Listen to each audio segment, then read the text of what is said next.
علم دین انمول ہے، علم دین انمول ہے۔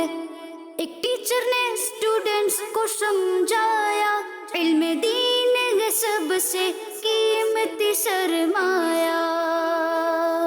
ان میں سے ایک اسٹوڈنٹ کا جوتا پھٹ گیا تو اس نے سوچا کہ کیوں نہ موچی سے اس کو سلوا لیا جائے۔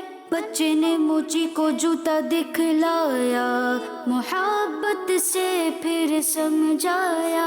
بچے نے کہا، جوتا سینے کے بدلے میں تمہیں ایک دینی مسئلہ سمجھاؤں گا۔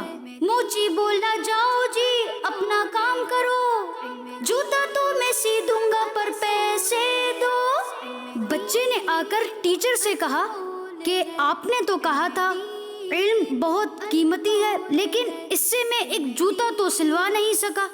ٹیچر نے شفقت سے بچے کو دیکھا، ایک موتی اس کے ہاتھ میں تھما دیا۔ بچہ وہ موتی لے کر سبزی والے کے پاس گیا تو سبزی والے نے موتی دیکھ کر کہا، کیا دوں گا اس موتی کے بدلے تم کو، میری مانو اس کو اپنے پاس رکھو۔ بچے نے یہ ساری بات ٹیچر کو آ کر بتائی تو ٹیچر نے اسے اب ایک جیولر کے پاس بھیج دیا۔ بچہ وہاں سے موتی لے کر چلا گیا، جیولر کی ایک دکان کے اندر گیا۔